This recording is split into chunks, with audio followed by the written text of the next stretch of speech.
बंद कर भाई, ब्लूटूथ बंद कर तू, कैमरे से निकल जाओ। गुरु साक्षात पावन तस्मै श्री गुरु नमः तस्मै नमः तस्मै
सभी भगवान का भजन बोलेंगे, मीठी मीठी लंबे लंबे हाथ बांधे बोलेंगे सभी लोग। और जो भैया हमारे खड़े हैं कृपया करके बैठ जाएंगे। ज्यादा अच्छा नहीं हम साइड से खड़े हैं और जो पीछे खड़े सभी लोग बैठ जाएंगे।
पलने वाली हमारी मातृ शक्ति दूर दर क्षेत्रों से आई हुई आगंतुक मानवाओं भगवान के स्वरूप हमारे संतगण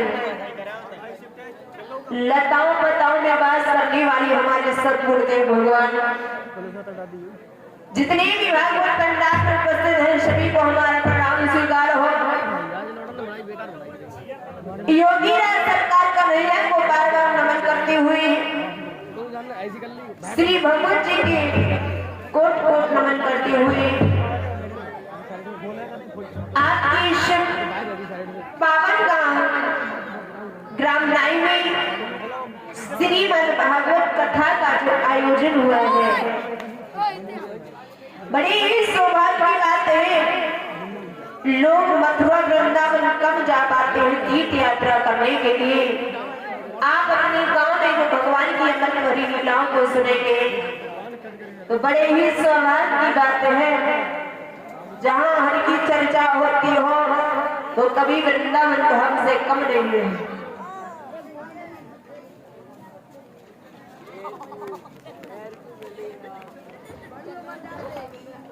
भगवान कहते हैं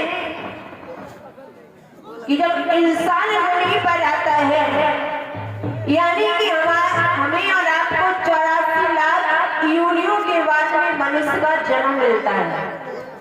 84 लाख योनियों के बाद में जब मनुष्य का जन्म मिलता है तो जब जीव जगत में आता तो भगवान से वादा करता है, कहता है कन्हैया हे नाथ हमें तो हाथ दे दो जिससे मैं तुम्हारे भजन में तालियां बजाऊंगा, मुझे तो पैर दे दो जिससे मैं तुम्हारा परिक्रमा करूंगा, मुझे तो नेत्र दे दो जिससे मैं आपका दर्शन करूंगा।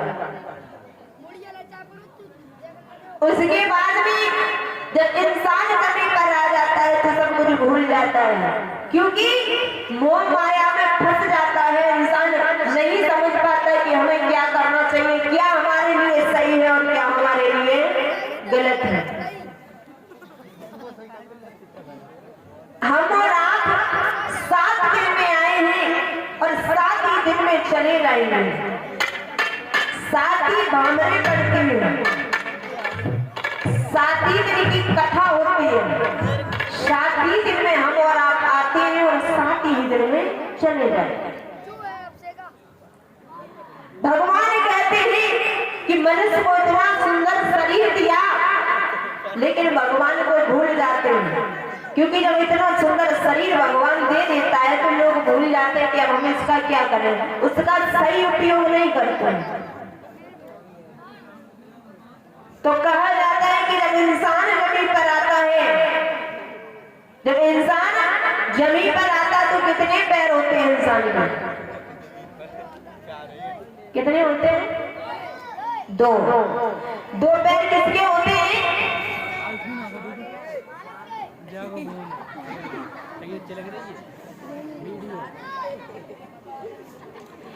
इंसान जब जमीन पर आता तो कितने पैर होते हैं?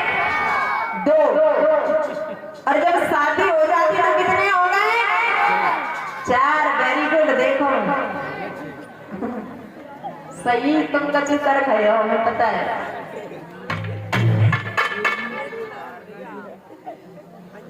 प्रिय परमजति प्रभु समझिए, उमेश भैया जी की बिटिया किट्टू की तरफ से क्या मुद्रा भगवत जी के चरणों में दिए हैं। कन्हैया सुख शांति जाता है इंसान परिवार में फंस जाता है कि हमारा परिवार है, हमारा घर है, हमारे रिश्तेदार हैं, भगवान को भूल जाता है। भगवान अगर किसी इंसान को ज्यादा सुख दे दे, ज्यादा सुख दे दे तो लोग भूल जाते भगवान को कि हमसे बड़ा धनवान और कौन है। तो भगवान इसीलिए हर किसी को सुख देते और हर किसी को दुख देते। ये माया के लक्षण है। और कभी कल्पना करता है कि जो इस माया में, अपनी तो बात छोड़ो, देवताओं को देख लो, ऋषि मुनियों को देख लो, जो इस माया में फंस गया वो फंस गया। तो यह कभी कहता है कि यहाँ चलती जागी देख कर, यहाँ चलती जागी देख कर गया कबीरा रोए, और दो पाटन के बीच में साबित बचा ना कोई। कहा जाता है यानी कि मतलब चाकी होती है हमारे आपके घर में जो पुरानी वनवा होती तुम चाकी रखो करते, चाकी के अंदर मानी होती है, और जब मानी में जो डालते हैं ना, जो इधर उधर होती वो फंस जाती, वो बीच में फंस जाती, वो बच जाती। यानी कि कहने का मतलब ये है कि जो माया में पड़ जाता है वो बच नहीं पाता है, और जो भगवान का भजन कर लेता है, कितने भी पाप कमा लो, और अगर तुमने भगवान का भजन कर लिया फिर भी तुम भव से पार हो। अजामिल कितना बड़ा पापी था, उसने मरते दम अपनी जिंदगी में कोई भी कार्य अच्छा नहीं किया, लेकिन मरते मरते अपने पुत्र का नाम रखा उसने, क्या? नारायण। जब नारायण नाम रखा, अंत समय में उसने अपने पुत्र को पुकारा, और जब पुत्र को पुकारा है तो उसका भी तारण हो गया। भगवान ये नहीं कहते कि हमारे लिए भूखे मर जाओ, हमारी पूजा ही करते रहो दिन रात। अरे वो तो भाव के भूखे हैं। जिस किसी के अंदर भाव है, भगवान कभी ये नहीं कहते कि तुम हमारे लिए व्यर्थ रहो, भूखे रहो, बिल्कुल भोजन मत खाओ, हमारी आराधना करो। अरे नहीं, वो तो सिर्फ भाव के भूखे हैं। तो कहा जाता है कि जो इस माया में फंस जाता है वो निकल नहीं पाता, क्योंकि माया इतनी विलक्षण है। देवताओं को फंसा लिया, ऋषि मुनियों को फंसा लिया, हम और आप तो एक साधारण इंसान हैं। हम और आप एक साधारण इंसान है। एक कवि कल्पना करता है क्या?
जो खड़े हो का सब इलेक्शन पे खड़े हो का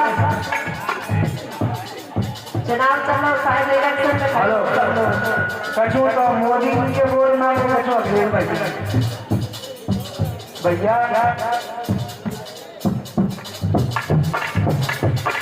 दुनिया सुधर है हमारे भैया तो सुधरने वाले नहीं और नाम लगा भैया बैठ जाओ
नहीं आते क्योंकि पैसा ऐसी चीज है लोगों को पता नहीं कहां से कहां पहुंचा देगा और जीव बेचारे ढोलक गाय बजाते होते पैसे के चक्कर में यानी ये माया ऐसी है हर किसी को नचा देती है न जाने लोगों से क्या क्या करवा देती है माया के चक्कर में लोग पता नहीं क्या क्या करते हैं और एक बात एक तो ये माया है दूसरी बताई औरत याद रखना एक माया के चक्कर में और एक दूसरी औरत के चक्कर में जो इंसान पड़ जाता है वो उसका यानी कि जब लोग कहावत है ना कि जब कुत्ते की मौत आती है जब एक सियार की मौत आती है तो वो गांव की तरफ भागता है और जब इंसान पराई स्त्री के चक्कर में पड़ जाता है ना जब उसके मिटने के लक्षण होते हैं बर्बादी के लक्षण होते हैं तो वो भी इस पराई स्त्री की तरफ भागता है और क्या है क्या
याद रखना,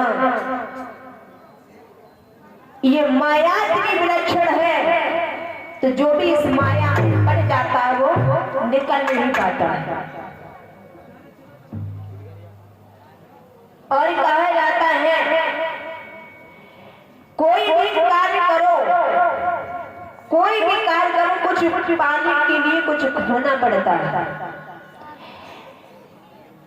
कोई भी कार्य करो, कुछ पाने के लिए कुछ खोना पड़ता है, और कुछ बनने के लिए बहुत कुछ करना पड़ता है। लोग कहते हैं कि हम बहुत बड़े हैं, अगर थोड़ा सा भी भगवान ने पैसा दे दिया तो लोग कहते हैं हमारे जैसा कौन है। करने के लिए बहुत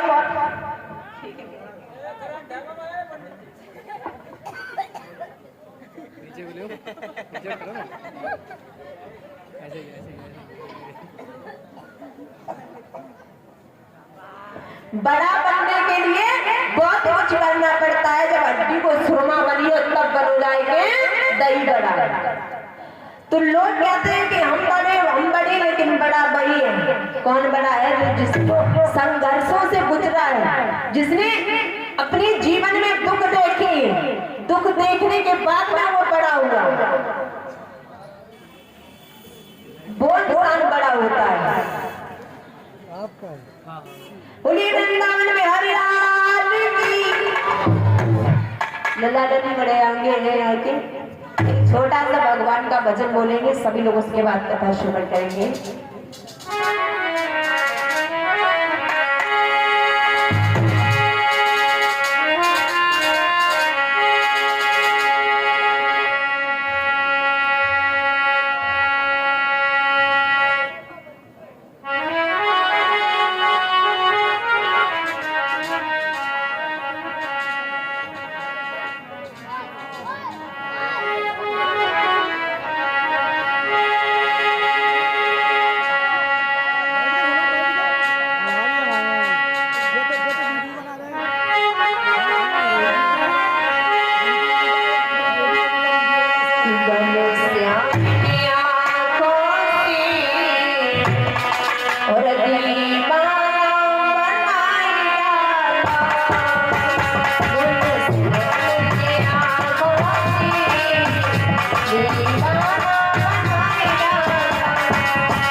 इसके 2-4 शब्द भी अपने जीवन में उतार लिए या इसके नियमों पे जो चल गया उसका भविष्य बेड़ा पार हो जाता।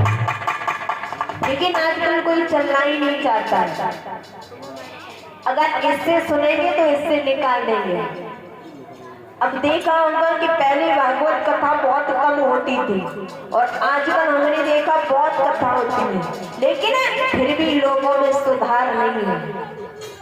एक बात बताओ, हम तो यही कहते हैं कि आप अपनी रात्रि की नींद को त्याग करके भागवत पठन में आते हो, अपना अमूल्य समय निकाल करके आते हो, रात्रि की नींद को त्याग करके आते हो, भागवत कथा में से कुछ ना कुछ जरूर सीखिए। कहते हैं कि कुछ लोग सुनने आते हैं, श्रोता भी 3 प्रकार के होते हैं, एक श्रोता, एक श्रोता और एक श्रोता। श्रोता कौन होता है? जो भागवत पंडाल में आता है। श्रोता भगवान की कथा को बड़े ही मन से सुनता है, हर एक शब्द पर गौर करता है, वो तो श्रोता होता है। और श्रोता कौन होता है? श्रोता वो होता है कि जैसे घर पे टाइम पास नहीं हुआ, जैसे घर पे टाइम पास नहीं हुआ तो कह देते हैं कि चलो सपना की कथा हो रही, भाई कथा ही में सुनिए 2-4, वैसे तो बातें करना ही पाते हैं तो पंडाल में बैठे बातें करती है। और श्रोता वो होता है वो भागवत में आता, यानी हमने देखा है कि कहीं भी जाना तो जहाँ भगवान की चर्चा होती हो अक्सर कर लोगों को नींद आती है। सत्संग हो, भागवत हो, कुछ भी हो, उसमें लोगों को नींद जरूर आएगी। अब माता बहने ज्यादा डबल फायदा में राती है ना, लंबो से घूंघट मार ली और भाई में सोए लेती है फर और पड़ोस ने कहे जी तू का सोए पागल सुवत नहीं, कथा सुनते सुवत नहीं थे। और नेक देर बाद फिर सोए लो और जैसे फिर अकेला मारो तो सोए रही, पागल है की कथा हो रही थी, हम कितनी देर से कथा सुन रही थी। तो लंबो से घूंघट में डबल फायदा उठाए लेती हैं। भैया लोग तो दूर से दिखाई दे रहे कि सोए रहे हैं और माता मैंने घूंघट मारनी पता ही ना चला कि सोए रही कि सुन रही है।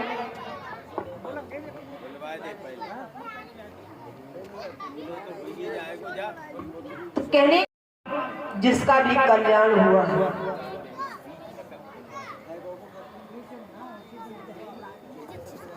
एक बार हुआ ऐसा, नीम साल में 88,000 ऋषियों का पड़ाव पड़ा, तो वहां पर सूत देव जी आए। तो सूत देव जी ने ऋषियों से सवाल किया कि हमें ये बताओ, नारद जी एक घड़ी से ज्यादा कहीं रुकते नहीं थे, लेकिन उन्होंने सप्ताह पारायण की कथा कैसे शुरू की? सूत देव जी कहते हैं। तो जवाब दिया है सूत देव जी समझा करके बोले हैं ऋषि कि ये देव ऋषि नारद जी एक घड़ी से कहीं जाता नहीं रुकते थे। एक बार हुआ ऐसा, नारद जी भ्रमण करते हुए जा रहे थे, तो एक नदी के किनारे यानी कि यमुना के किनारे एक बहुत सुंदर स्त्री बैठी थी, लेकिन उसकी आंखों से आंसू बह रहे थे। क्यों?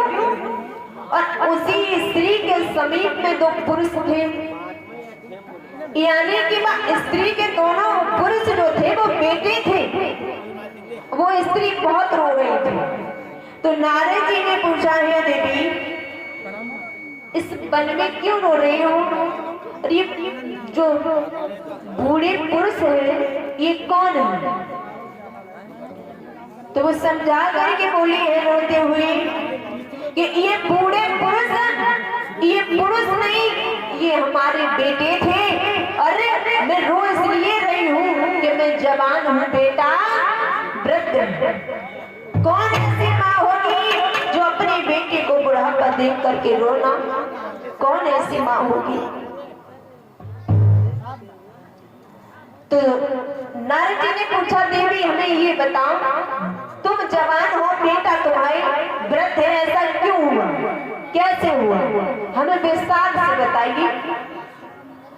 तो जवाब दिया है भगवती ने कि अगर तुम पूछ रहे हो तो सुनो, मैं जवान हूँ, मेरे बेटा बुढ़ापे के कारण मर रहे हैं।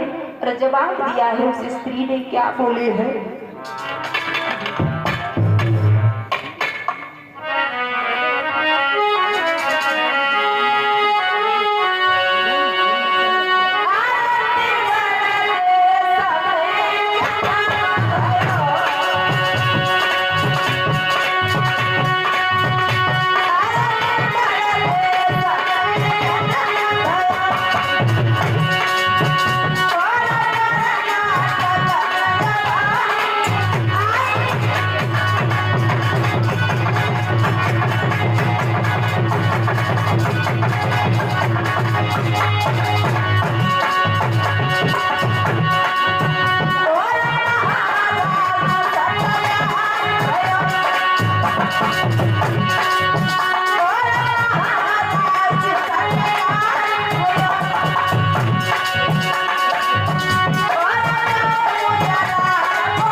जवाब दिया है कि द्रविड़ देश में हमारा जन्म हुआ, कर्नाटक में जवानी पाई और महाराष्ट्र सत्कार भयो और गौ गुजरात बढ़ापो आई।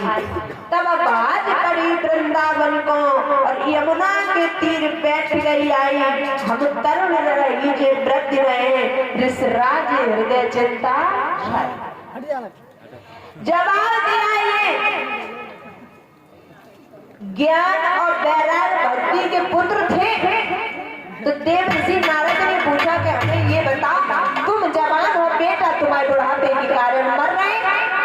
तो भक्ति ने अपनी सारी कथा बताई कि हमारा जन्म ऐसे ऐसे वहां पे हमारा जन्म हुआ, कर्नाटक में जवानी पाई, महाराष्ट्र सत्कार भयो, यानी कि हमारे पुत्रों ने कोई कार्य अच्छा नहीं किया, इन्हें पूर्ण कर्मों के कारण ही ये वृद्ध हो गए और हम जवान हैं। अब बताओ, जब बेटा मर रहे हो और कोई मैया कैसे देख सकत अपने लाला को मरते हुए? देवर्षि नारद ने जवाब दिया, कोई बात नहीं, जब चिंता करने की बात नहीं है। और देखो, हम कोई जरूर इनके लिए कोई युक्ति निकालेंगे, हो सकता सही हो जाए। देवर्षि नारद ने कई मंत्रों का उच्चारण किया, वेद पढ़े, लेकिन वो पुत्र एक बार कमाई लेते हैं और पुनः जमीन पर गिर पड़ते हैं, नहीं सही हुए। और जब नहीं सही हुए तो देवर्षि सोचने लगे अब क्या किया जाए। अब देवर्षि नारद जी बोले तुम यहीं रुको और चिंता बिल्कुल मत करना, हमने के लिए कुछ ना कुछ उपाय जरूर निकालेंगे। देवर्षि वहां से चल दिए हैं। अब देव ऋषि नारद जी सोचने लगे अब क्या किया जाए। सबने तो बहुत उपाय किए देव ऋषि नारद जी ने, लेकिन पुनः सही नहीं हुए। देव ऋषि वहां से चले आते हैं। जब देव ऋषि वहां से चले आते हैं तो देव ऋषि ने रास्ते में देखा तो सनकादिक ऋषि आ रहे थे। सनकादिक ऋषि कौन थे? जो भगवान के साक्षात स्वरूप थे। सनक, सनातन, सनातन एवं संत कुमार, ये 4 ऋषियों के रूप में भगवान का अंश था। 4 ऋषि आ रहे थे। देव ऋषि नारद जी कहने लगे हैं, उनको प्रणाम किया।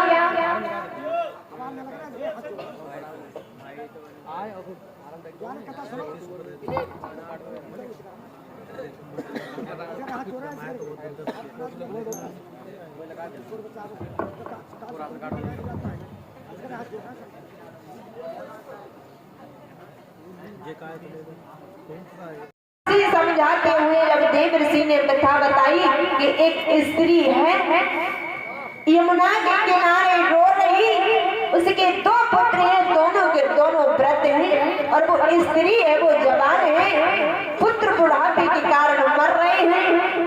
तो जब 4 ऋषियों को ये बात बताई है तो 4 ऋषियों ने विचार किया है और देव ऋषि नारद से बोले क्या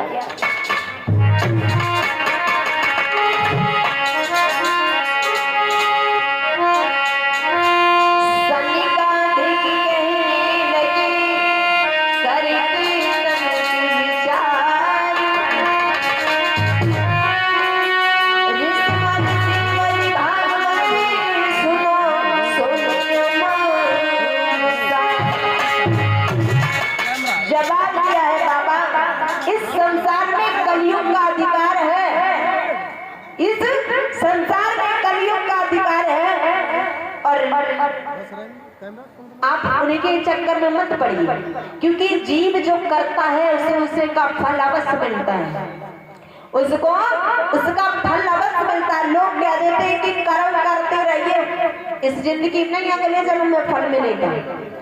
लोग कर्म करते हैं लेकिन लोगों को ये पता नहीं है कि कर्मों का फल तुरंत ही मिलता है। एक बात बता याद रखना भैया, जैसे कि एक बगीचा है और उस बगीचे में बहुत फल लगे, किसके? आम के। अब देखने वाला कौन है? हमें ही आपने तो देखे। एक आदमी जा रहा था, उसने एक बगीचे में आम देखे।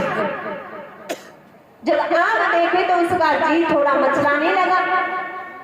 तो अब आदमी गया कहाँ? उस बगीचे में। समझने की बात है, उस बगीचे में वो इंसान गया।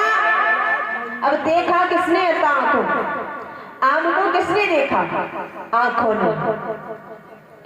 आंखों ने देखा और चल के कौन गया? पैर। अब पैर चल सकते लेकिन तोड़ तो नहीं सकते, तो तोड़े किसने? हाथों ने। अब हाथ तोड़ सकते हैं लेकिन खा तो नहीं सकते, तो खाए किसने? मुंह ने। अब मुंह खा सकता है, रखा किसने? पेट ने। अब पेट रख सकता लेकिन स्वाद किसने लिया? जिह्वा ने। अब भैया देखा आंखों ने, चल के पैर गए तोड़े हाथों ने, स्वाद जीभ ने लिया, पेट ने रखा। अब माली ने देखा बगीचे के, जैसे ही माली ने देखा तो माली ने डंडे 2-4 धमक दिए का पीठ में। अब एक बात बताओ भैया, पीठ का कोई कसूर था? कोई कसूर नहीं था पीठ का। पीठ का कोई कसूर नहीं था, फिर भी पीठ ने मार खाई। लेकिन कभी कहता है इसका जवाब इसी में छुपा। कहाँ? जब कोई चीज देखते हो। अब आम किसने देखे थे? आंखों ने। मार किसने खाई? पीठ ने। और जब मार पीठ पे पड़ी, उन पुत्रों को श्रीमद् भागवत कथा का उन्हें श्रीमद् भागवत कथा का ज्ञान करवाया, जिससे उनका तारण हो सकता है। तो देवर्षि नारद जी बोले कि आपसे अच्छा और कौन सुना सकता, आप सुना दीजिए। तो कहने का मतलब है कि पहले के सुनने वाले भी अलग थे, श्रोता भी अच्छे थे और कहने वाले सुखदेव भगवान भी अच्छे थे। न पहले की तरह सुखदेव भगवान रहे हैं, न पहले जैसे परीक्षित रहे हैं। आज उन्हीं चारों ऋषियों ने भक्ति ज्ञान वैराग्य का वो कथा सुनाई है। 7 दिन तक कथा सुनी है भक्ति और ज्ञान वैराग्य ने। 7वें दिन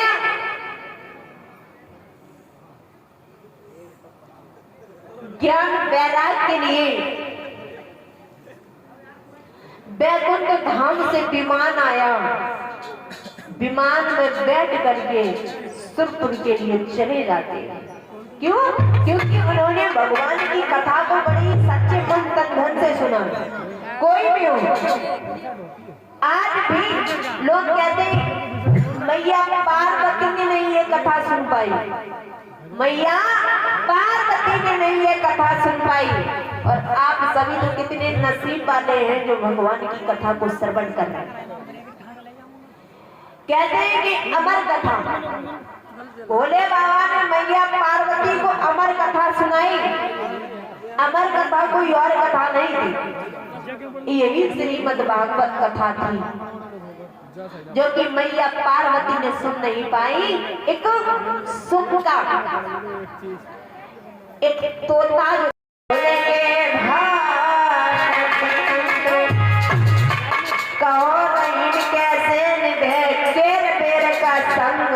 बेदौलत रस आपने उनके वाटन।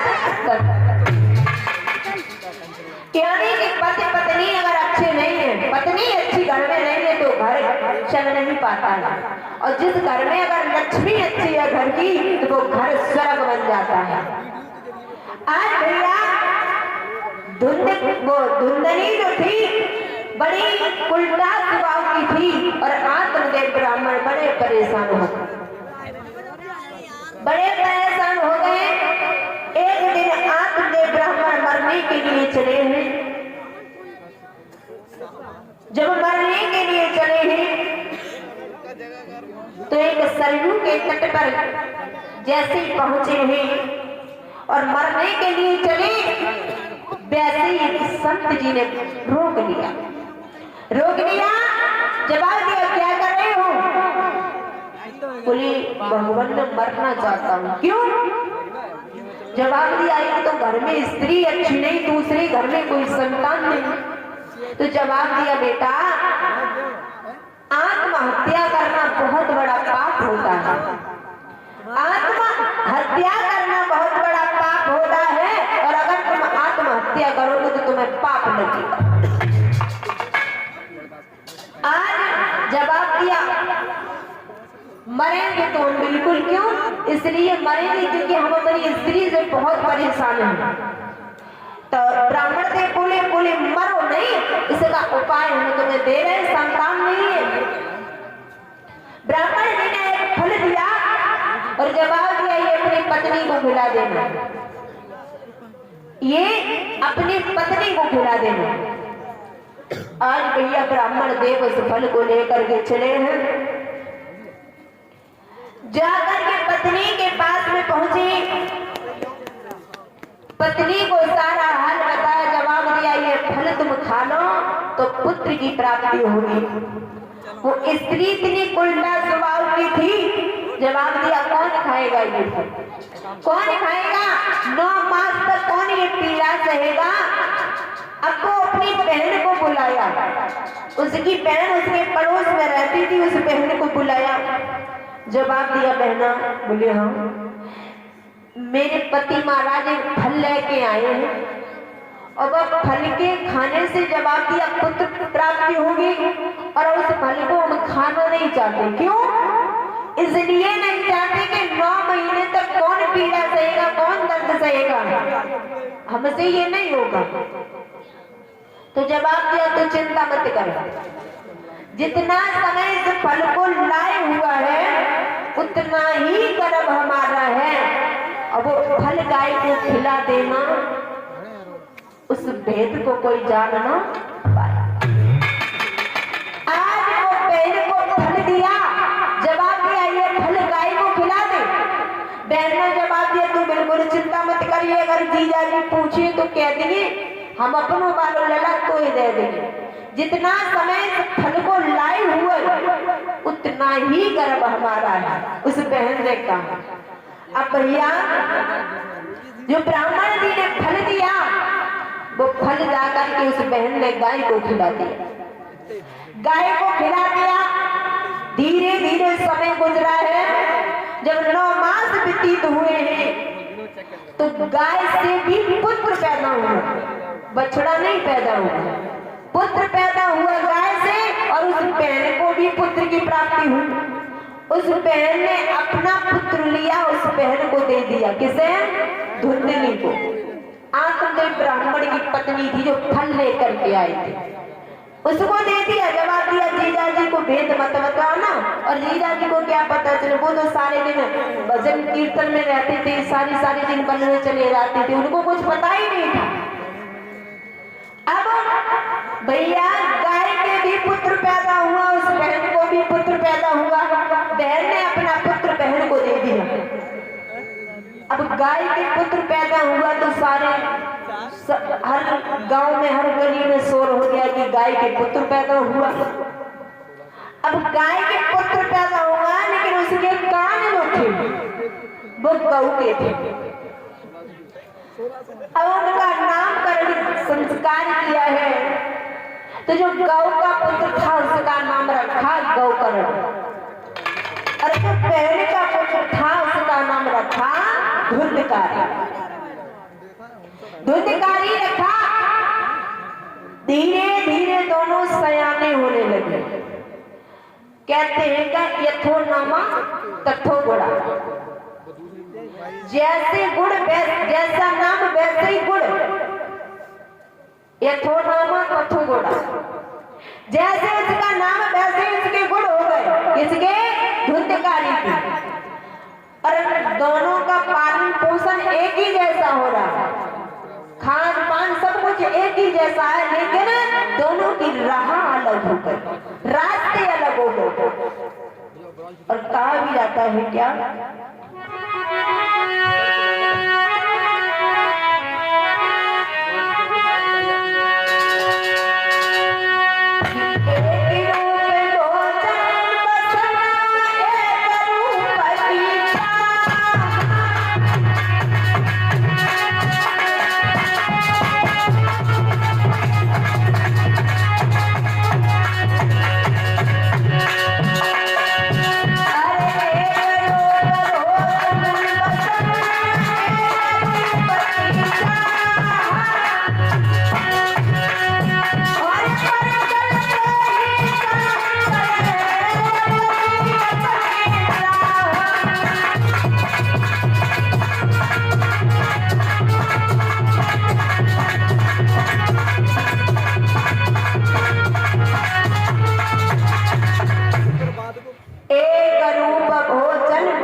चल पड़े अपनी अपनी राह।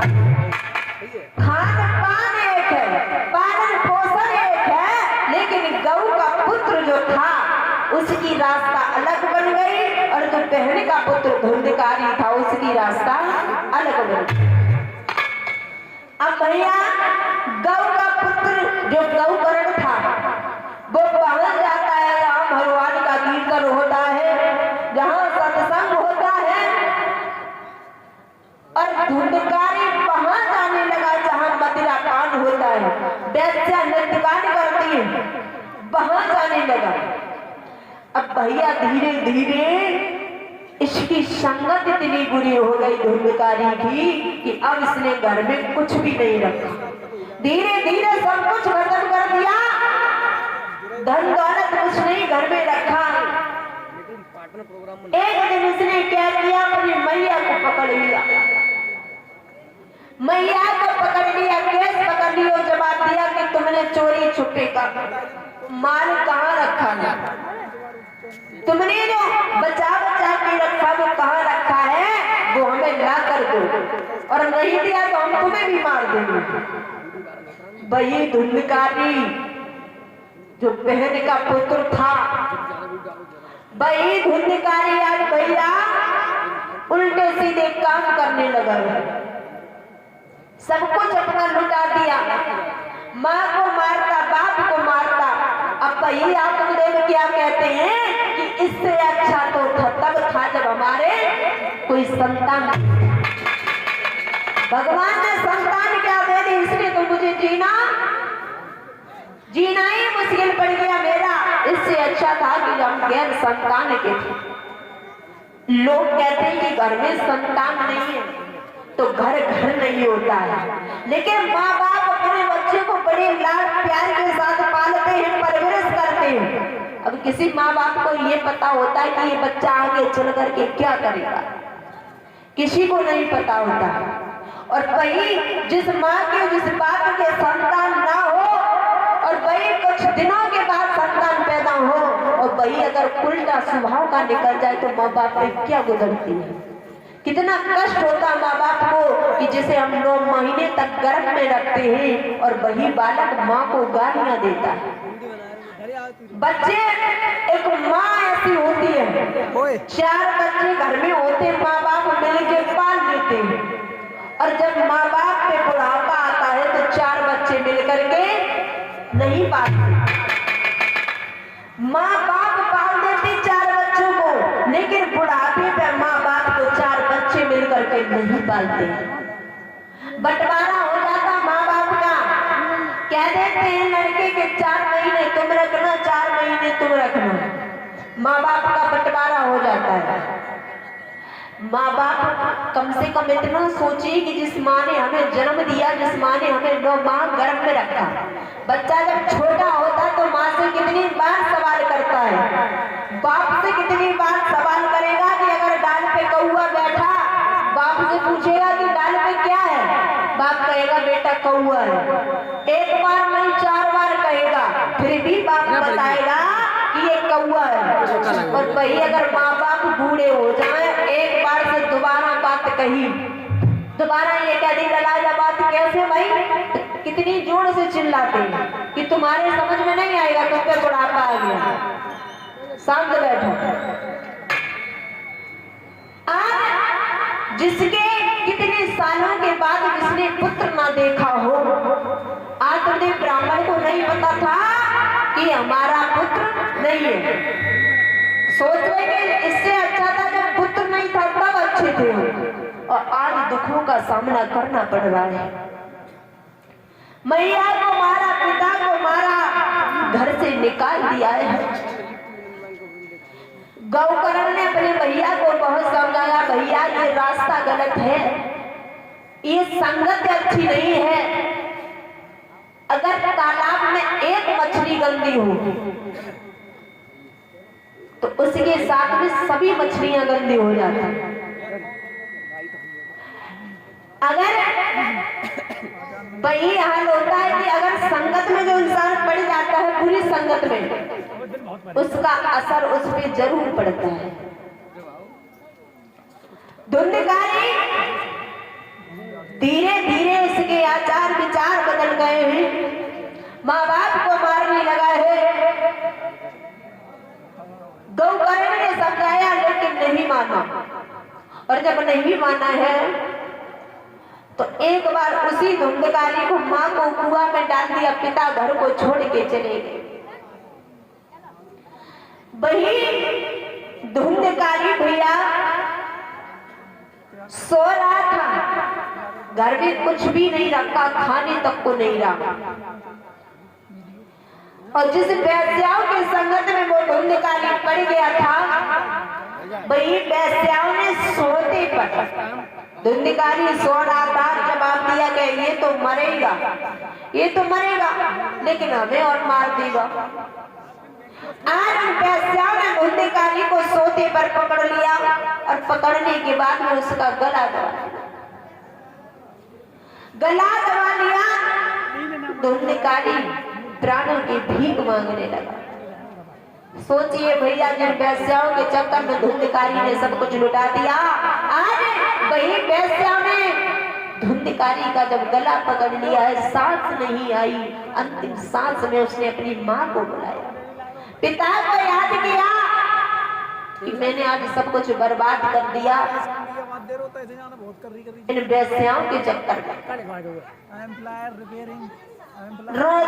रोते रोते धुंधकारी की आंखों से आंसू निकल रहे हैं।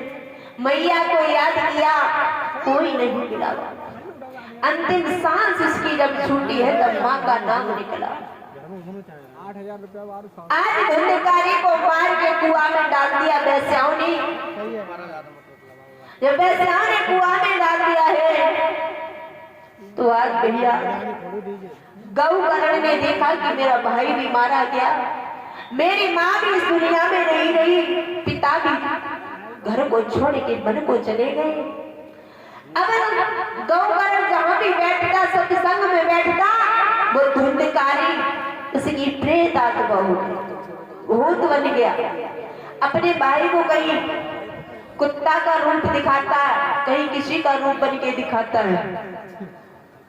गौकर्ण समझ गया कि ये प्रेत योनि में पड़ गया है, अब क्या किया जाए। महाराज, भूत रात में आते, भूत दिन में आते, दिन में रात में मिलते करते वे भूत हुए।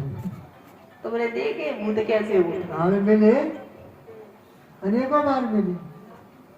अच्छा, हाँ।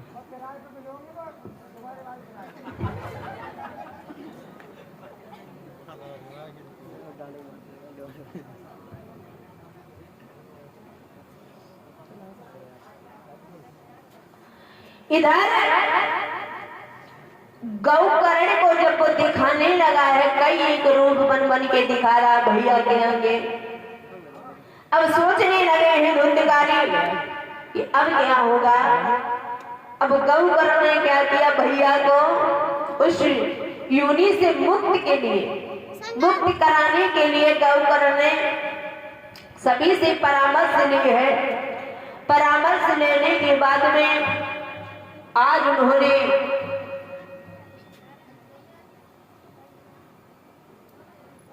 सभी ऋषियों को एकत्रित किया है। ऋषियों को एकत्रित करने के बाद में श्रीमद् भागवत कथा का अनुष्ठान गौकर्ण ने, और इसी काला झंडा जो धुंधकारी का है, उसी 7 कांट के लाठी ने अपने भाई को स्थान दिया। धुंधकारी को गौकर्ण कथा सुना रहे हैं अपने भैया को, क्योंकि भाई उसका प्रेत योनि में है और भाई का मुक्ति कैसे होगी भाई की।